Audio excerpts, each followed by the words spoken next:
Hello friends, Vardhan academy में आप सभी का स्वागत है। दोस्तों, आज की इस वीडियो में हम लोग बिहार एससी ईआरटी की जो आपकी पर्यावरण की कक्षा 4 की बुक है, उसको हम लोग शॉर्ट नोट्स के माध्यम से पूरा डिस्कस करेंगे। कक्षा 5 की वीडियो मैं पहले ही आपको प्रोवाइड करा चुका हूं।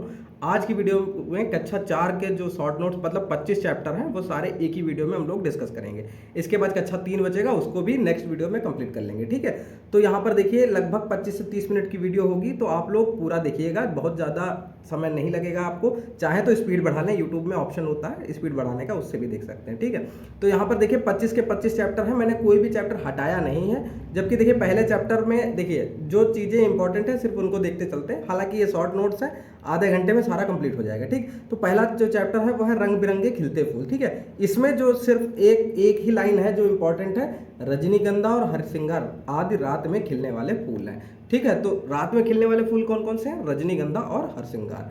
अब देखिए बाकी जो चैप्टर्स हैं उसमें अच्छे खासे क्वेश्चन बन सकते हैं, स्पेशली थर्ड चैप्टर के बाद जो चैप्टर आएंगे उसमें। ठीक, अब देखिए दूसरा जो चैप्टर है इसमें है कोई अंडे देता है कोई बच्चे देता है। ठीक है, इसमें देखिए गौरैया के अंडों का रंग सफ़ेद होता है। ठीक है, तो गौरैया के अंडों का रंग कैसा होता है? सफ़ेद होता है। उन अंडों से बच्चे निकलते हैं, यदि कोई उन अंडों को छू दे तो वे खराब हो जाते हैं। ठीक है, तो गौरैया के अंडों का रंग कैसा होता है? सफ़ेद होता है। ठीक, अंडों से चिड़िया के बच्चे निकलते ही चूं चूं की आवाज़ करने लगते हैं। चिड़ियों के अलावा मुर्गी, बतख, सांप, छिपकली, मछली, घड़ियाल, कछुआ आदि अंडे देते हैं। ये सब क्या देते हैं? अंडे देते हैं। गाय, बकरी, कुतिया, सुअर, चमगादड़, व्हेल, डॉल्फिन आदि बच्चा पैदा करने वाले जीव हैं। कुतिया के बच्चे को या कुत्ते के बच्चे को पिल्ला कहते हैं, सुअर के बच्चे को छौना कहते हैं। ठीक है, सुअर के बच्चे को क्या कहते हैं? छौना। व्हेल और डॉल्फिन के बच्चे पानी में दौड़ लगाते हैं तथा चमगादड़ के बच्चे उड़कर अंधेरे में धूम मचाते हैं। मगर मतलब मगरमच्छ, घड़ियाल अपने अंडे गड्ढे खोदकर छिपाते हैं तथा कछुए जब अंडे देते हैं तो बालू का घर बनाते हैं। ठीक है, ये चीज़ें आप लोग याद रखिएगा। एक बार में एक अंडा देने वाले जीव कौन से हैं? मुर्गी, बतख, छिपकली तथा कोयल। एक बार में एक से अधिक अंडा देने वाले जीव, ठीक है, ये भी ध्यान रखिएगा। ये मुर्गी, बतख, छिपकली और कोयल ये एक बार में एक ही अंडा देते हैं। ठीक है, और अधिक अंडे कौन देते हैं? चिड़िया, सांप, कछुआ, घड़ियाल आदि। ठीक है, अब देखिए गाय, भैंस, भेड़, बकरी के बच्चों के नाम क्रमशः गाय बछड़ा, ठीक है, भैंस पड़रू, ठीक है, भेड़ मेमना और बकरी के पाठी। ठीक, गाय के बछड़े पैदा होते ही चलने लगते हैं। ठीक है, तो इस तरीके से अब यहाँ पर देखिए जीवों के नवजात बच्चे जिनके मुंह में शुरू से ही दांत होते हैं, गाय का बछड़ा, भैंस का पड़रू आदि।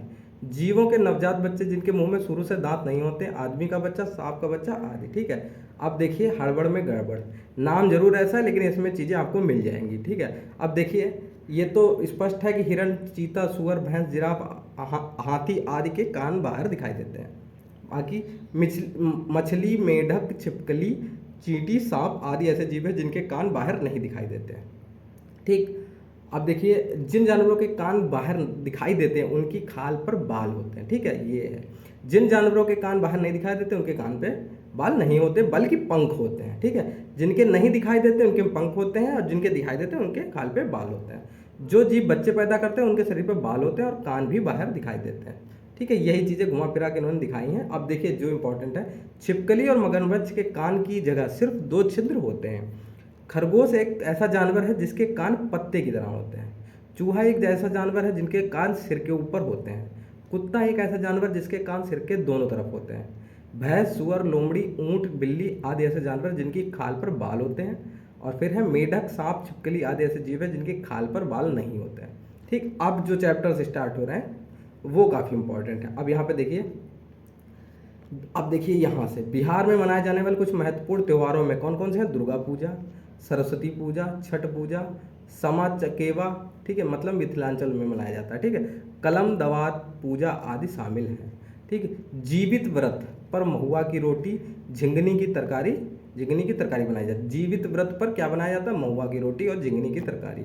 मकर संक्रांति पर क्या बनाया जाता है? दही चूड़ा, तिलकुट और खिचड़ी खाई जाती है। रामनवमी के दिन रोट मलीदा, ठीक, दीपावली के दिन लड्डू एवं धान का लावा खाया जाता है। ठीक, ये देखिए यहाँ पर सारे क्वेश्चन बहुत अच्छे हैं। ठीक है, बन सकते हैं। ईद के दिन सेवई, हलवा तथा क्रिसमस के दिन केक खाया जाता है। सामूहिक रूप से खाना खिलाने को भोज भात कहा जाता है। भोज भात किसे कहते हैं? सामूहिक रूप से खाना खिलाने को। लंगर व्यवस्था मुख्यतः सिख धर्म में प्रचलित है। लंगर व्यवस्था, गुरु गोविंद सिंह सिखों के 10वें और अंतिम गुरु थे। ठीक है, अंतिम। अब देखिए, सिखों के पूजन स्थल को गुरुद्वारा कहा जाता है। पटना साहिब में जहाँ सिखों के 10वें गुरु गुरु गोविंद सिंह का जन्म हुआ था, वहाँ एक बहुत बड़ा गुरुद्वारा है जिसे तख्त हरमंदिर साहिब कहलाता है। यहाँ सभी श्रद्धालु भक्तों के लिए भोजन की व्यवस्था होती है, जिसे लंगर कहा जाता है। लंगर में सभी लोग एक साथ बैठकर भोजन करते हैं। भोजन सामग्री लाने धोने, ये चीज़ें तो आप सभी को पता ही है, ठीक है। तो मेन चीज़ क्या है, पटना साहिब। पटना में क्या है, पटना साहिब है। पटना साहिब मतलब सिखों के 10वें गुरु गोविंद सिंह जी का वहाँ जन्म हुआ था, ठीक है। और जो गुरुद्वारा है उसका नाम है तख्त हरमंदिर साहिब। आगे देखते हैं स्वाद अलग अलग। अब देखिए, जो भी चीज़ें हम खाते हैं उनके स्वाद अलग अलग होते हैं। उनमें से कुछ नमकीन, कुछ तीखी और कुछ मीठी स्वाद की होती हैं। भोजन करने के अनेक तरीके हैं। कुछ चीज़ें हम चबाकर निगलते हैं, कुछ चीज़ें चूस कर खाई जाती हैं, ठीक। पशु पक्षियों के खाने का तरीका मनुष्यों से कुछ अलग होता है। जीभ से भोजन को चबाने में मदद करती है, इसमें लार निकलती है जो चबाए गए भोजन को गीला कर देता है, जिससे आसानी से निगला जा सकता है। हमारे मुख में कुछ दांत हमें खाने की चीज़ों को काटने में मदद करते हैं, कुछ छीलने और कुछ चबाने में। अब देखिए दांतों के बारे में, ठीक है। काटने वाले दांत कृंतक मतलब इंसाइजर कहलाते हैं। छीलने वाले दांत रदनक मतलब केनाइन कहलाते हैं, तथा चबाने वाले दांत चवाडक मतलब मोलर कहलाते हैं, ठीक। जिस तरह हमारे दांत होते हैं उसी तरह जानवरों के भी दांत होते हैं, उनके दांत भी गिरते हैं। कुछ जानवरों जैसे घोड़ा और शेर के भी दांत मनुष्यों की तरह एक बार गिरते हैं और उनकी जगह फिर नए दांत आते हैं, लेकिन सांप और मगरमच्छ अपने जीवन में कई बार दांत बदलते हैं। भोजन चबाने में दांत और उसका स्वाद लेने के लिए जीभ की आवश्यकता होती है। अगर दांत गंदे हों तो कई तरह की बीमारियां हो सकती हैं, इन्हें नियमित रूप से साफ करना आवश्यक होता है, ठीक। अब देखिए, पिलास लिखा है, प्लास, ठीक है। पिलास की तरह काम करने वाला दांत कौन सा, रदनक होता है। खरल की तरह काम करे, खरल मतलब पीसने के लिए, तो ये चवर्णक होता है। कैंची की तरह काम करने वाला दांत क्या, कृंतक होता है, ठीक है। तो ये आप लोग याद रखिए। फिर देखिए अगला है चैप्टर 6 हरियाली और हम। इसमें देखिए, पेड़ पौधों से हमारे आसपास हरियाली बनी रहती है। पेड़ पौधों के होने से जितने लाभ मिलते हैं, इसके नहीं होने पर उतनी ही हानि होती है। हमारे आसपास अनेक प्रकार के पेड़ पौधे जैसे आम, कटहल, अमरूद, शरीफा, बरगद आदि हैं। पेड़ पौधे मानव के लिए हानिकारक कार्बन डाइऑक्साइड ग्रहण उपयोगी ऑक्सीजन को मुक्त करते हैं, ठीक है। तो जो प्रकाश संश्लेषण की क्रिया होती है जब पेड़ पौधे करते हैं, तब कार्बन डाइऑक्साइड को ग्रहण कर लेते हैं और ऑक्सीजन को मुक्त करते हैं, ठीक है। पेड़ पौधों से पृथ्वी पर जीवन बना रहता है। पेड़ पौधों से उपयोगी औषधियाँ, जड़ी बूटियाँ मिलती हैं जिनसे रोगों का उपचार होता है। जलावन की लकड़ी से, ठीक, जलावन की लकड़ी से लेकर मकान बनाने की लकड़ी तक हमें पेड़ पौधों से ही मिलती हैं। पेड़ पौधों के बिना मानव नहीं रह सकता, लेकिन पेड़ पौधे मानव के बिना भी रह सकते हैं। वे प्राकृतिक रूप से स्वयं ही उगाते हैं, वे अपना भोजन स्वयं बनाते हैं, ठीक है। ज़रूरत से ज़्यादा पेड़ काटने से वातावरण में कार्बन डाइऑक्साइड की वृद्धि होती है, जिससे पर्यावरण में तापमान बढ़ने लगता है। अब देखिए, जंगल में उगने वाले पेड़ पौधे कौन से हैं, साल, सागवान, सेमल, पलास, चीड़, शहतूश, जामुन आदि। वे पौधे जिनमें कांटे होते हैं कौन कौन से, तो बबूल, गुलाब, कैक्टस, ठीक। वे पौधे जिनसे तेल प्राप्त होता है, सरसों, तीसी, तिल, अरंडी आदि। वे पौधे जो औषधि के काम आते हैं, गुलचीन, अमलतास, भृंगराज आदि, ठीक। अब देखिए, पेड़ों से दोस्ती। ये देखिए, ये आपको एनसीईआरटी में भी मिलेगा। एक बात करीब 300 साल पुरानी है, राजस्थान के खेजड़ली गांव की, ठीक है। कौन सा, राजस्थान का खेजड़ली गांव के लड़की थी अमृता। उसके गांव में खेजड़ी के बहुत पेड़ थे, जिसकी छाया में अमृता अपने साथियों के साथ खेलती थी। तो ये इंपॉर्टेंट है, इसीलिए यहाँ पे पढ़ रहे हैं, ठीक है। खेजड़ी की फलियों की सब्जी बनती है, ठीक, खेजड़ी वृक्ष की। अब ये पूछा जा सकता है कि खेजड़ी वृक्ष में क्या क्या चीज़ें मिल सकती है, तो फलियों से क्या सब्जी बनती है, इसकी छाल से दवा काम आती है, ठीक है, दवा के काम आती है। समय बीतता गया, अमृता बड़ी हो गई। एक दिन वह अपने पेड़ों के बीच खेल रही थी, तभी उसने देखा कि कुछ अनजान लोग कुल्हाड़ी लेकर चले आ रहे हैं। पता चला कि राजा का महल बन रहा है, जिसके लिए लकड़ियों की जरूरत है, और वे लोग राजा के आदमी हैं तथा लकड़ियां लेने आए हैं। उन लोगों ने लकड़ियां काटने का प्रयास किया तो अमृता ने इसका विरोध किया। वह पेड़ से लिपट गई। राजा के आदमियों ने क्रोधित होकर कुल्हाड़ी से अमृता पर वार कर दिया, ठीक है। अमृता के पैर कट गए, लेकिन वह पेड़ को अपने हाथों से जकड़ी रही। पेड़ को बचाने के लिए अमृता द्वारा किए गए साहसिक प्रतिरोध ने गांव वालों को झकझोर रख दिया। देखते देखते गांव वाले पेड़ों को कटने से बचाने के लिए एकजुट हो गए। सभी लोग पेड़ों से लिपट गए। राजा के आदमियों ने आवेश में आकर पेड़ से लिपटे हुए गांव वालों पर अंधाधुंध वार करना शुरू कर दिया। लगभग 300 गांव वाले मारे गए। पेड़ों के प्रति लोगों का प्यार और बलिदान को देखकर राजा पर गहरा असर हुआ। उसके आदेश दिया कि इस इलाके में कभी कोई पेड़ नहीं काटेगा और ना ही कोई शिकार करेगा। यहाँ के लोग आज भी पेड़ों और जानवरों की रक्षा करते हैं। रेगिस्तान में होते हुए भी यह इलाका हरा भरा है, ठीक है। तो जो खेजड़ी वृक्ष है, इसकी जो फलियां होती हैं उससे सब्जी बनती है, ठीक है, और जो छाल होती है उससे दवा बनती है, और इसको बचाने के लिए किसने प्रयास किया था? अमृता नामक लड़की ने। कहाँ की? खेजड़ली गांव, राजस्थान की। ठीक है, अब आगे देखते हैं जड़ों की पकड़, नेक्स्ट चैप्टर है। इसमें देखते हैं जड़ें पौधों के लिए मिट्टी और पानी का शोषण करती हैं। जिन पौधों की जड़ें छोटी होती हैं उसमें पानी देना पड़ता है। बड़े पेड़ों की जड़ें लंबी होती हैं, इन्हें अलग से पानी देने की आवश्यकता नहीं होती है, वे जमीन के अंदर से पानी शोषित कर लेती हैं। जड़ें ही पौधों को पानी पहुंचाती हैं। जड़ें जमीन को मजबूती से पकड़े रहती हैं। कुछ जड़ें हमारे भोजन के काम भी आती हैं। सभी पेड़ों की जड़ें होती हैं, अगर पौधों की जड़ों में पानी ना दें तो वे सूख जाएंगे। ठीक, जड़ें पौधों को पानी पहुंचाने के अतिरिक्त मिट्टी को अच्छी तरह पकड़ने का कार्य भी करती हैं, जिसके कारण पौधों को मिट्टी से अलग करना बहुत आसान नहीं होता। पीपल, नीम, बरगद आदि के पुराने पेड़ आंधी तूफान के बावजूद आसानी से नहीं बढ़ते, क्योंकि इनकी जड़ें जमीन के अंदर काफ़ी गहराई तक फैली हैं और जमीन को अच्छी तरह से जकड़ी हैं। अब देखिए क्या आप जानते हैं, अब यहाँ पे रेगिस्तानी ओक से संबंधित है। ठीक है, ऑस्ट्रेलिया में रेगिस्तानी ओक, ठीक, ओक कहाँ पाया जाता है? ऑस्ट्रेलिया में। नामक एक पेड़ पाया जाता है। इस पेड़ की ऊंचाई आपके कमरे की दीवार के लगभग बराबर होती है और पत्तियाँ बहुत ही कम। यह पेड़ ऊपर से जितना दिखाई देता है इससे 30 गुना इसकी जड़ें जमीन के अंदर गहराई तक जाती है, 30 गुना। ठीक है, इसकी जड़ें जब तक पानी तक नहीं पहुंच जाती तब तक बढ़ती रहती हैं। पानी की जड़ से होकर पेड़ के तने में जमा होता है। जब कभी इस इलाके में पानी नहीं होता है तो लोग, यहाँ के लोग, इसके तने के अंदर पाइप डालकर पानी निकाल लेते हैं। ठीक है, तो रेगिस्तानी जो ओक है उसमें वो कहाँ पाया जाता है? ऑस्ट्रेलिया में। और गुण तो आप लोगों ने इसके देख ही लिए। आगे देखते हैं देख तमाशा, इस चैप्टर में देखते हैं यहाँ से। ठीक है, मेला मनोरंजन का एक महत्वपूर्ण साधन है। मेला में जाने के लिए बच्चे काफ़ी उत्सुक रहते हैं, वहाँ तरह तरह की चीज़ें देखने को मिलती हैं। ठीक, मेले में खेल तमाशे भी दिखाए जाते हैं। इस पाठ में पतंग उड़ाने पर विशेष जोर दिया गया है। फिल्में मनोरंजन के साथ साथ ज्ञान की भी महत्वपूर्ण स्रोत होती हैं। बच्चों के लिए देश प्रेम से जुड़ी फिल्में महत्वपूर्ण होती हैं। पतंग पूरे भारत में विभिन्न अवसरों पर उड़ाई जाती है, जैसे मकर संक्रांति, अनंत चतुर्दशी, मेष संक्रांति आदि। देश प्रेम से जुड़ी महत्वपूर्ण फिल्मों के नाम कौन से? जागृति, नया दौर, रंग दे बसंती, पूर्व और पश्चिम, देश प्रेमी। बिहार में पतंगे अनंत चतुर्दशी, ठीक है, के अवसर पर उड़ाई जाती हैं बिहार में। जब नेक्स्ट है जब मामा जी घर आए। अब इसमें देखिए रक्षाबंधन का त्यौहार सावन माह की पूर्णिमा को मनाया जाता है। कब? सावन माह की पूर्णिमा को। यह भाई बहन का त्यौहार है। जो लोग जीविका के लिए शहरों में रहते हैं उन्हें फसल लगाने और काटने के समय गांव जाना पड़ता है। कानूनन लड़के और लड़की की शादी की उम्र, लड़की की 18 वर्ष होती है और लड़के की 21 वर्ष। ठीक, छठ पर्व और बच्चे। अब छठ पर्व बहुत इंपॉर्टेंट है क्योंकि बिहार से संबंधित है। ठीक है, छठ पर्व के अवसर पर घर के सभी लोग, जो लोग शहरों में रहते हैं वे तो आते ही हैं, कुछ रिश्तेदार भी आ जाते हैं, उन्हें बुलाया जाता है। छठ के प्रसाद के रूप में ठेकुआ, छठ के प्रसाद के रूप में ठेकुआ दिया जाता है। यह एक विशेष प्रकार का खाद्य पदार्थ होता है।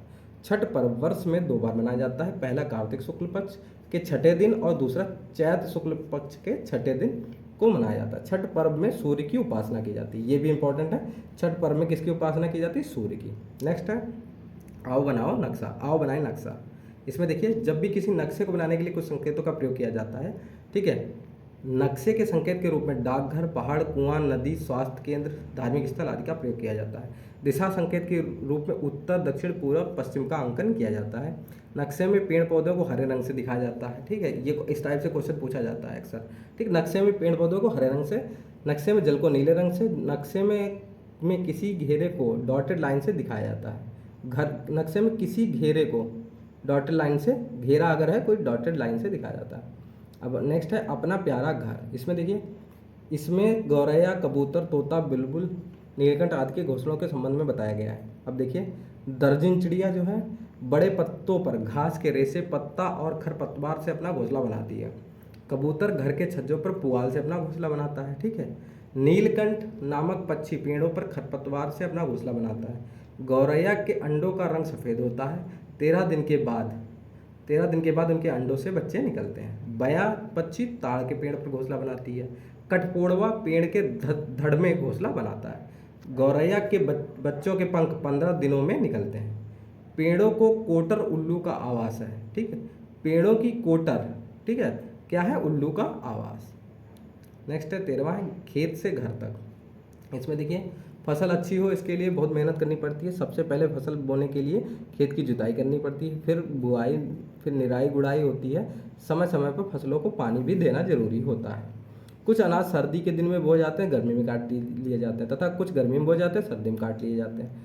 अब देखिए मक्का, बाजरा, मूंग, ग्वार, गर्मा धान आदि फसलें गर्मी के दिनों में बोई जाती हैं, मतलब जो इस समय समय चल रहा है। ठीक, गेहूँ, जौ, चना, मटर, सरसों आदि फसलें सर्दी के दिनों में बोई जाती हैं। ठीक, धान, प्याज, मिर्च आदि बोने के पहले उनका बिचड़ा तैयार किया जाता है।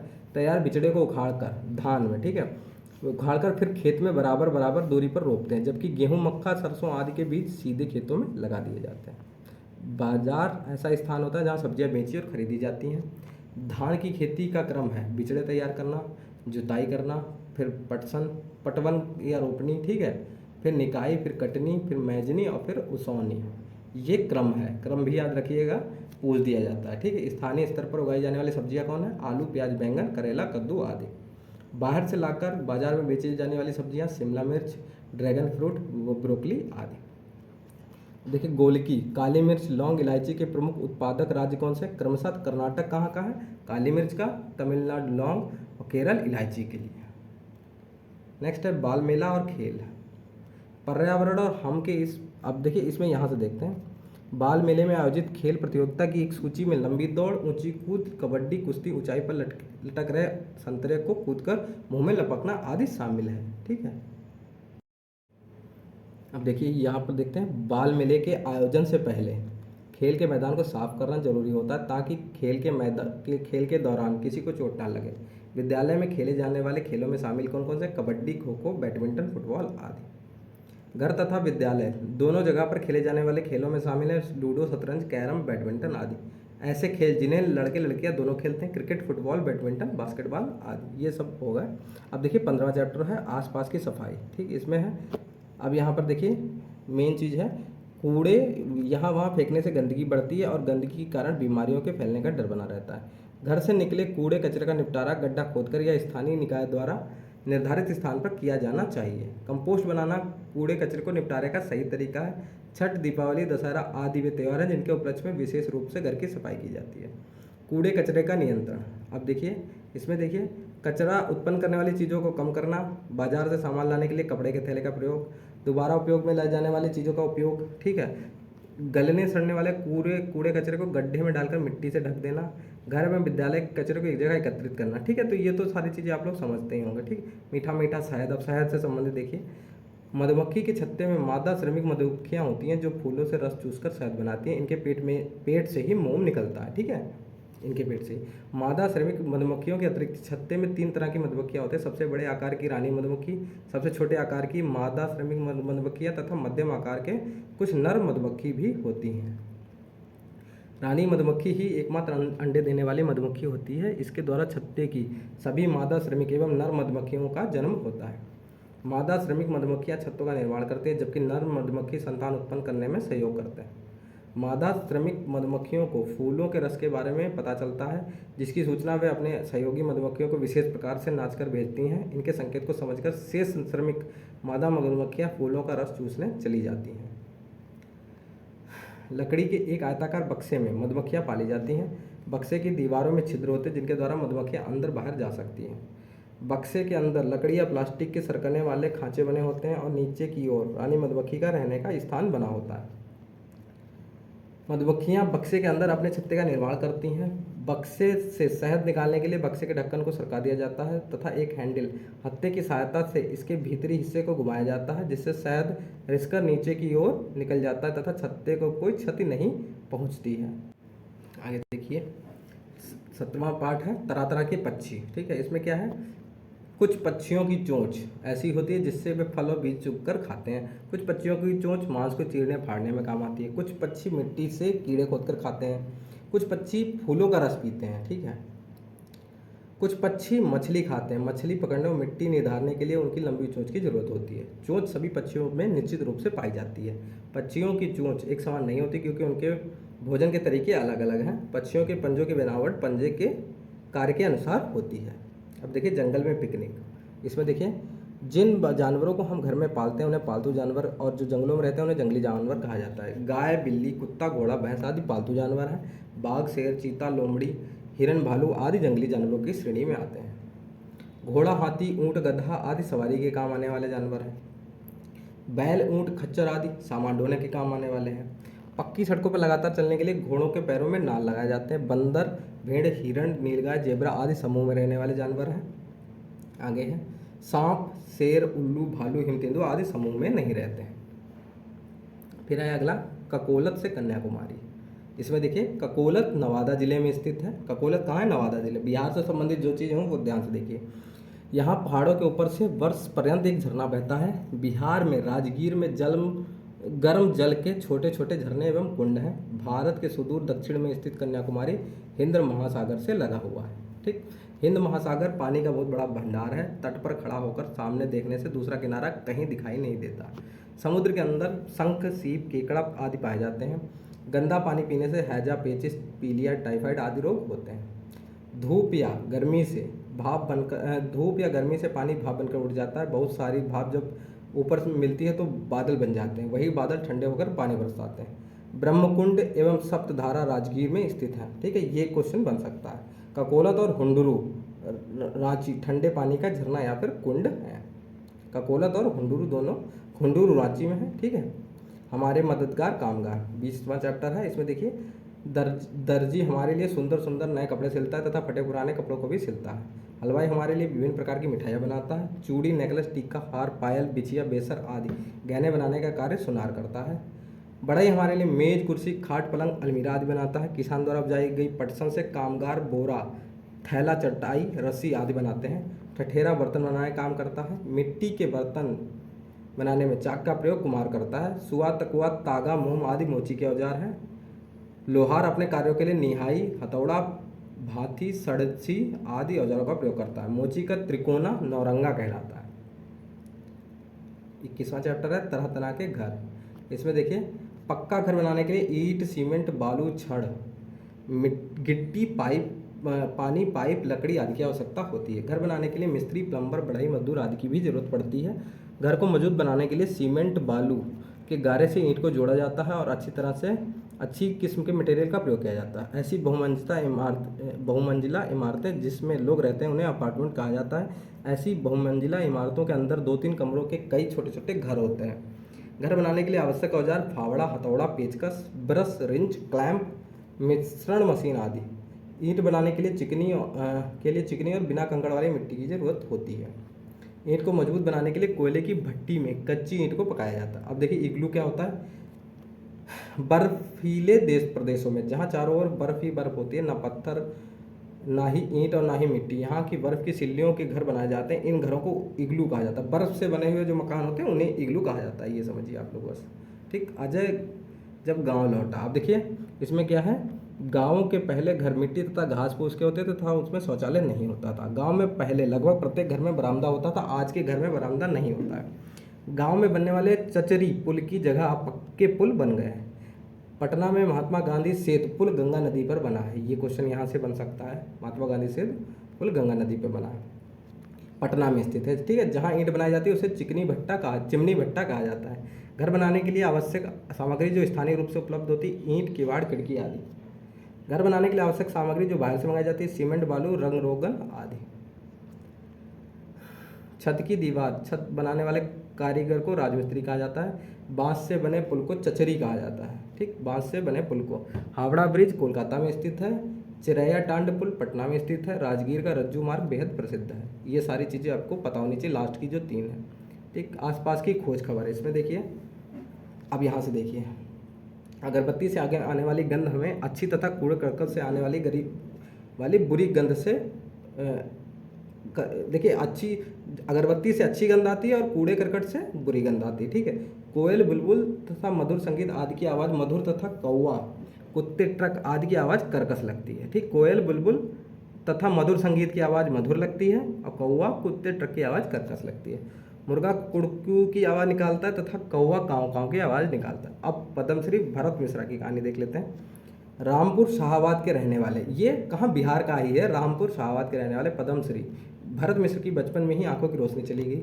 अगल बगल के लोग कहने लगे अब इनकी ज़िंदगी भी भीख मांगते गुजरेगी। भरत मिश्र की दादी ने बड़े आत्मविश्वास से कहा, ये नहीं, लोग इनसे भीख मांगेंगे।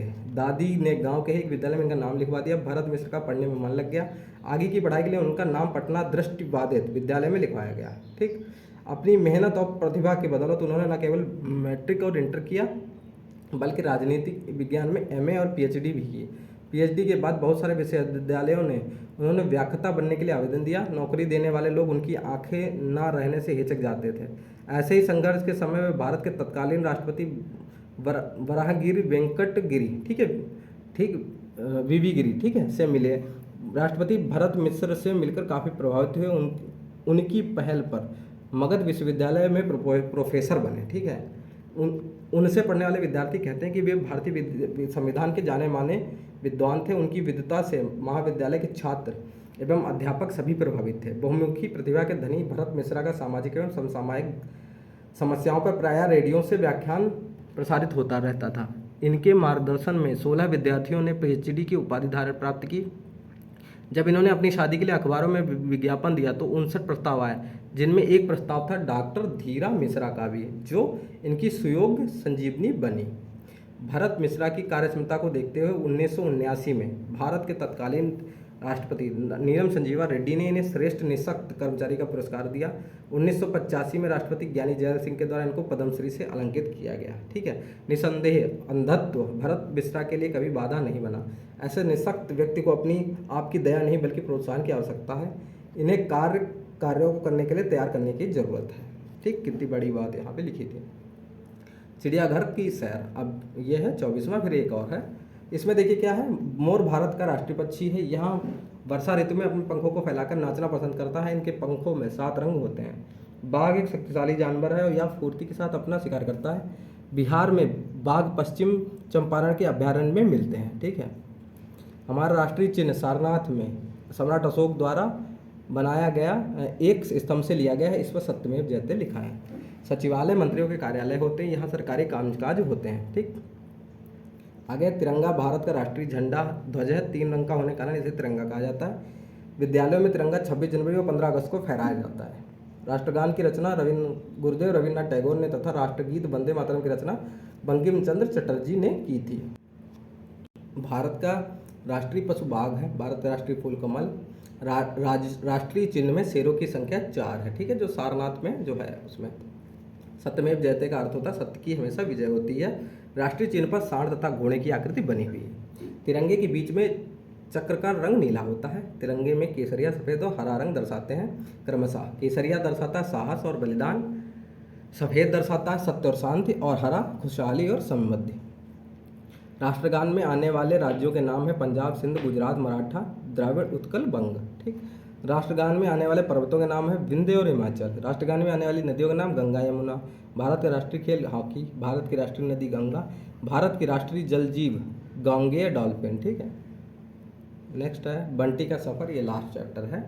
इसमें देखिए दानापुर एक महत्वपूर्ण स्थान है जो पटना के निकट गंगा नदी की धारा के दो भागों में विभाजित हो जाने से उभरे दियारे की जमीन पर बसा है। रेलवे प्लेटफॉर्म पर गार्ड बाबू द्वारा हरी झंडी दिखलाकर ट्रेन को रवाना किया गया। टीटीई टिकट जांचकर्ता काला कोट और उजली पैंट पहनता है। सिखों के 10वें गुरु गोविंद सिंह का जन्म स्थान तख्त हरमंदिर पटना में स्थित है। ये तो शुरुआत में ही आप लोग देख चुके हैं। गया एक प्राचीन शहर है। यहाँ विष्णुपद और मंगला गौरी मंदिर बहुत प्रसिद्ध है, ठीक है, ये याद रखिएगा। गया से सटा ही बोध गया है, जहाँ बौद्ध धर्म के संस्थापक भगवान बुद्ध के बड़े बड़े मंदिर हैं। ऐसी मान्यता है कि बुद्ध को यहीं एक पीपल के वृक्ष के नीचे ज्ञान की प्राप्ति हुई थी।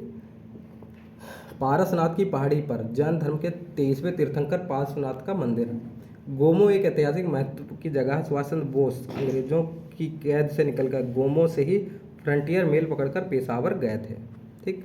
तो इस अब यहाँ पर देखिए, ठीक। अब आगे देखते हैं यहाँ से, ठीक है, थोड़ा और बचा है। झारखंड में उरांव जनजाति के अलावा बिरहोर, मुंडा, संथाल आदि जनजातियाँ भी रहती हैं। तो ये पता होना चाहिए, उरांव जनजाति, इसके अलावा बिरहोर, मुंडा, संथाली, ये सब झारखंड की जनजातियाँ। उरांव कुडुक बोलते हैं, ठीक है।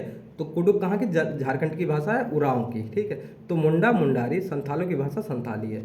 झारखंड में इसके अतिरिक्त सादरी, नागपुरी और खोरटा भी बोली जाती है।